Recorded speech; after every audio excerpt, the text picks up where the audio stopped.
만일 땅에 있는 우리의 장막집이 무너지면 하나님께서 지으신 집, 곧 손으로 지은 것이 아니요 하늘에 있는 영원한 집이 우리에게 있는 줄 아느니라. 참으로 우리가 여기서 탄식하며 하늘로부터 오는 우리 처소를 덧입기를 간절히 사모하노라. 이렇게 입음은 우리가 벗은 자들로 발견되지 않으려 함이라. 참으로 이 장막에 있는 우리가 짐진 것 같이 탄식하는 것은 벗고자 함이 아니요 오히려 덧입고자 하니 죽을 것이 생명의 삼킨 바 되게 하려 함이라. 곧 이것을 우리에게 이루게 하시고 보증으로 성령을 우리에게 주신 이는 하나님이십니다. 그러므로 우리가 항상 담대하여 몸으로 있을 때에는 주와 따로 있는 줄을 아노니 이는 우리가 믿음으로 행하고 보는 것으로 행하지 아니함이로라. 우리가 담대하여 원하는 바는 차라리 몸을 떠나 주와 함께 있는 그것이다. 그런즉 우리는 몸으로 있든지 떠나든지 주를 기쁘시게 하는 자가 되기를 힘쓰노라. 이는 우리가 다 반드시 그리스도의 심판대 앞에 나타나게 되어 각각 선악간에 그 몸으로 행한 것을 따라 받으려 합니다.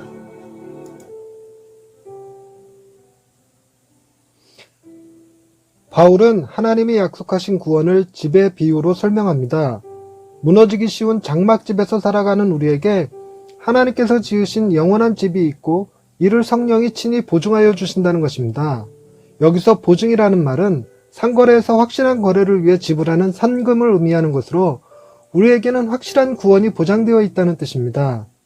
누구나 장막집에서 살 때는 탄식할 수밖에 없는 고통과 괴로움이 있지만 정작 더 큰 문제는 장막집이 무너지면 아무런 대책이 없다는 것이죠.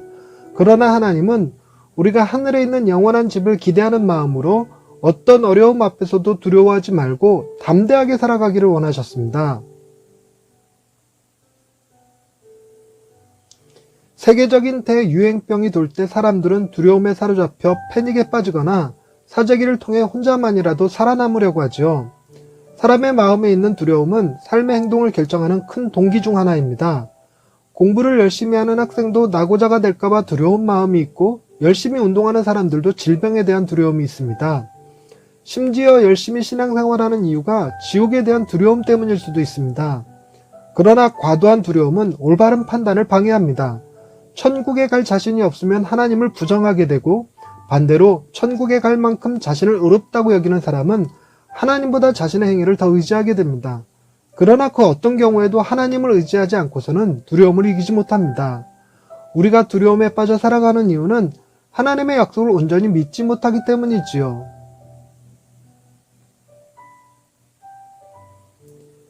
마태복음은 동방박사들이 아기 예수의 탄생을 전했을 때 헤롯 왕과 온 예루살렘이 듣고 소동하였다고 했습니다. 인류의 첫 크리스마스가 흥분에 사로잡혀 축제를 했다는 것이 아니라 도리어 두려움에 사로잡혀 공포에 떨었다는 것입니다. 헤롯 왕은 이방인으로서 유대의 전통성을 갖지 못했기 때문에 예수의 존재를 두려워했고 이스라엘 백성들은 헤롯이 벌일 광란의 칼춤을 두려워했죠. 그 두려움은 헤롯의 유아 학살로 나타났습니다.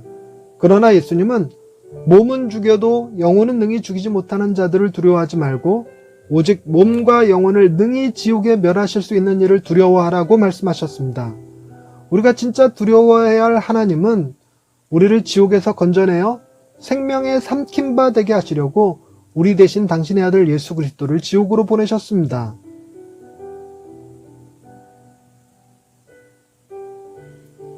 우리를 위해 모든 질고를 담당하신 주님으로 인해 우리는 하나님이 약속하신 하늘의 영원한 집을 보장받았습니다.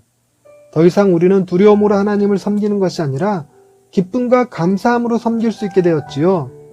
이제는 모든 두려움에서 벗어나 온전히 주를 기쁘시게 하는 자가 되었을 뿐만 아니라 주님을 너무나 사랑하여 행하는 우리의 모든 행동은 그리스도의 심판대 앞에서 큰 상을 받게 했습니다.